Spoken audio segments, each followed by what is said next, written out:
भाई कॉन्स्टिट्यूशन क्या है, अगर उसको हम समझें या समझाएं इजी वे में, एक कॉमन एक मेडिकल फील्ड में नहीं भी है इस वीडियो को देख रहा है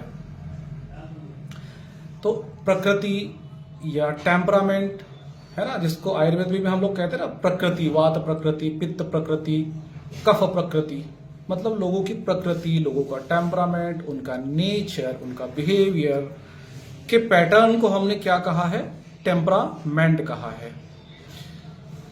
क्या चीज है एक्चुअली, या कॉन्स्टिट्यूशन की अगर हम बात करें तो क्या चीज है ये, एग्जाम्पल के साथ समझे। जैसे जमीन होती है ना, जैसे जमीन होती है, जमीन मिट्टी है ना, जैसे उत्तर भारत में स्पेशली अगर हम यूपी की बात करें, हरियाणा की बात करें, इन जगहों पर गेहूं की फसल बहुतायत में होती है। मैं जिस क्षेत्र में हूं, मध्य प्रदेश के जिस क्षेत्र में हूं, मतलब छत्तीसगढ़ का बॉर्डर है, तो हम लोग कहें कि छत्तीसगढ़ से सटा हुआ हमारा ये जगह है, हम जहां हम रहते हैं। तो छत्तीसगढ़ क्या है, धान का कटोरा कहते हैं ना उसको, मतलब चावल, बहुतायत में चावल का उत्पाद वहां पर होता है, क्योंकि वहां की मिट्टी वैसी है ना, छत्तीसगढ़ की मिट्टी वैसी है। उत्तर प्रदेश की या हरियाणा की मिट्टी में वो बात है कि वहां गेहूं की पैदावार बहुत ज्यादा होती है। हिमाचल की मिट्टी में कुछ खासियत है, वहां की जमीन में वो बात है कि वहां सेब के बागान या अच्छी क्वालिटी की सेब, बहुतायत में सेब की खेती होती है। मैं छत्तीसगढ़ में अगर सेब की खेती करूं तो बात बनेगी क्या। मैं हिमाचल जाऊं, वहां गेहूं की खेती करूं तो फसल होगी क्या। जमीन में खासियत है, सबकी जमीन अलग अलग है।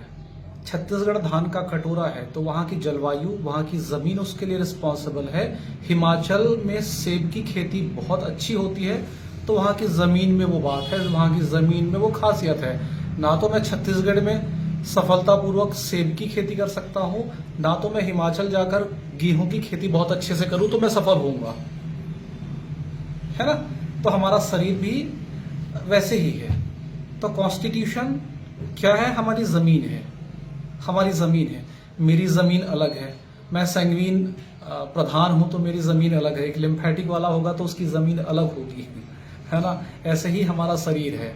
अब आप ऐसे समझो कि जिस जगह पर गेहूं की खेती बहुत अच्छी हो रही है, एग्जाम्पल, वहां पर पिछले 5 सालों में लगातार 1 साल में 9 महीने मूसलाधार बारिश हो रही है और लगातार 5 साल से हो रही है।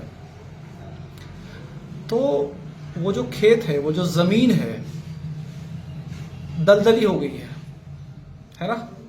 अब उस दलदली जमीन में अब मैं गेहूं बोना चाहूं तो मैं सफल होऊंगा क्या, है ना। मैं फेल हो जाऊंगा, मेरी जो है फसल वो बर्बाद हो जाएगी, फसल होगी ही नहीं, क्योंकि उस गेहूं की खेती में लगातार 5 सालों से मूसलाधार बारिश होने से वो जमीन दलदली हो गई है।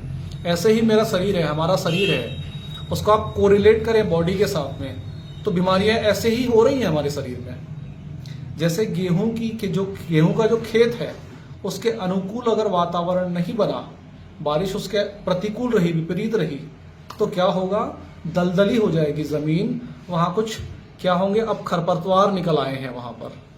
तो वो खरपतवार क्या हैं, वही तो डिसीज हैं, वही तो ऑटो इम्यून डिसीजेस हैं। अभी आप क्या करोगे, है ना, क्या करोगे, कीटनाशक मारोगे, खेत में कीटनाशक डालोगे, या खाद जो है, खाद डालोगे तो वो जो खरपतवार है और तेजी से ग्रो करेगा। कीटनाशक डालोगे तो जमीन और खराब होगी। कोई मतलब बनता है क्या। तो मॉडर्न मेडिसिन में यही उल्टा होता है ना। जल भराव है, हम वहां क्या कर रहे हैं, कीटनाशक डालकर आ रहे हैं। तो एलोपैथी में जो कर रहे हैं, स्पेशली अगर मेरा इशारा एंटीबायोटिक्स की तरफ है, तो एंटीबायोटिक्स जो है यही जहर है ना। हम क्या कर रहे हैं, कीटनाशक मार रहे हैं। हमको करना क्या है, जमीन अच्छी करनी है। मैडी साहब का कंसेप्ट बड़ा क्लियर था, मैडी साहब का कंसेप्ट बड़ा क्लियर था, और ये मैडी साहब का ही कंसेप्ट नहीं है, ये पूरी दुनिया ने माना है ना। कि आप ऐसे समझो ना, हमारी बॉडी है ना, हमारी बॉडी खुद हील करती है भाई, हमारी बॉडी खुद सुपर डॉक्टर है। हमारी ह्यूमन बॉडी डॉक्टर स्ट्रेंज है। आपने मूवी देखी होगी ना, डॉक्टर स्ट्रेंज। हमारी बॉडी खुद एक डॉक्टर स्ट्रेंज है। हमारी बॉडी को सब पता है ना, उसको क्या करना है। हमारा जो लिम्फेटिक सिस्टम है, हमारा जो इम्यून सिस्टम है, क्यों है भैया? ऐसे ही है क्या? मतलब हम लोग जो 100 पीस रखते हैं तो हमारी बॉडी में क्या 100 पीस है ना। हमारा जो पूरा का पूरा इम्यून सिस्टम है, जो लिम्फेटिक सिस्टम है, क्या 100 पीस है ना? नहीं है। वो रिस्पॉन्स करता है। फीवर हुआ, टेम्परेचर बढ़ा, तो आप बीमार नहीं हुए, आपकी बॉडी ने रिएक्ट किया है। फॉरेन बॉडी के अगेंस्ट में हमारी बॉडी ने रिएक्ट किया है। हमारी बॉडी खुद हील कर लेती है। आपकी उंगली कट जाती है तो वो जो, अगर आपकी उंगली कट गई तो क्या दवा खाने से उंगली ठीक होती है आपकी? वो जो उंगली, वो जो घाव है, वो जो वुंड है, वो जो हील हुआ, क्या वो दवा से हील हुआ? सच में, सच में, है ना? ऐसा नहीं होता। आपकी बॉडी खुद हील कर रही है ना। तो हमको क्या करना है ना? हमको क्या करना है?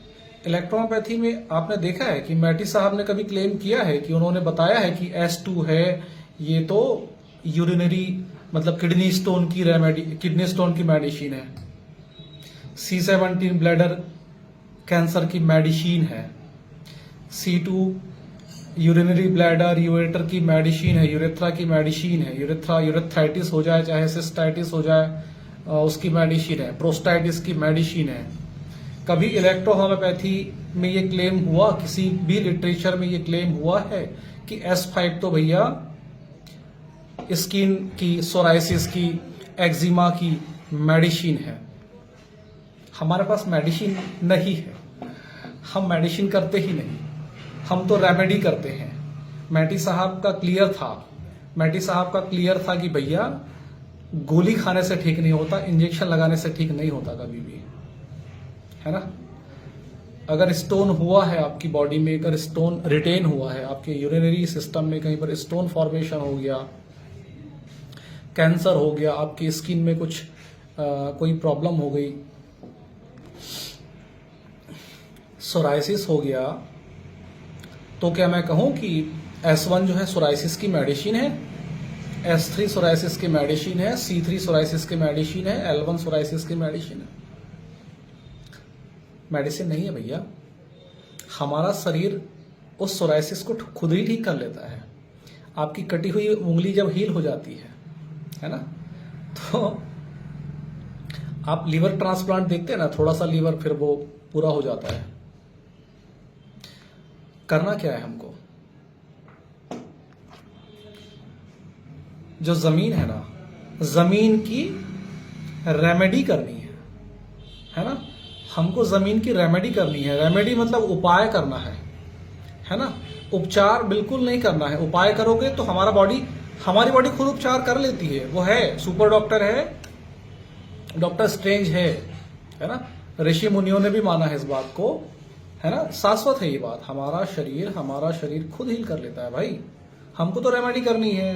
फैटी लीवर हो गया है, जॉन्डिस हो गया है, तो इलेक्ट्रोहोम्योपैथी का डॉक्टर कभी बोला, या इलेक्ट्रोहोम्योपैथी की लिटरेचर, इलेक्ट्रोहोम्योपैथी की डॉक्ट्रिन ये कहती है कि हमारे पास स्क्रोफोलोसो-5 नाम की एक मेडिसिन है जो जॉन्डिस की मेडिसिन है। C10 जो है जॉन्डिस की मेडिसिन है। C10 भैया लीवर की रेमेडी है, लीवर के फंक्शन को सही करती है। S5 जो है लीवर के फंक्शन को सही करती है, क्योंकि अगर उसका फंक्शन सही हो जाएगा लीवर का, जॉन्डिस क्लियर हो जाएगा, ठीक हो जाएगा। हम किडनी के फंक्शन को करेक्ट कर देंगे, स्टोन अपने आप निकल जाएगा, और वो जो टेंडेंसी है फॉर्मेशन की वो बंद हो जाएगी। हमने क्या करना है? रेमेडी करना है।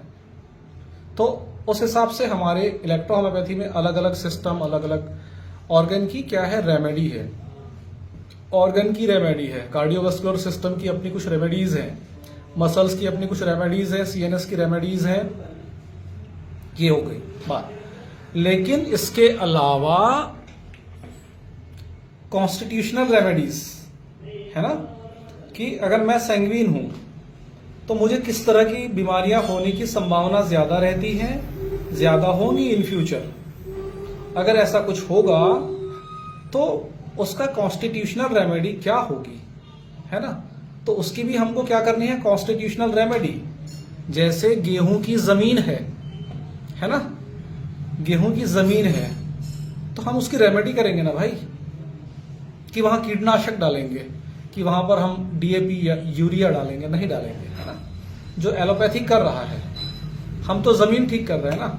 और इसका नतीजा आप देख रहे हैं ना, इलेक्ट्रोपैथी में कितने फास्ट रिजल्ट आ रहे हैं, लोगों को रिजल्ट मिल रहे हैं। चूंकि अवेयरनेस हमारे भारतीय समाज में इलेक्ट्रोपैथी को लेकर अभी वर्तमान में कम है।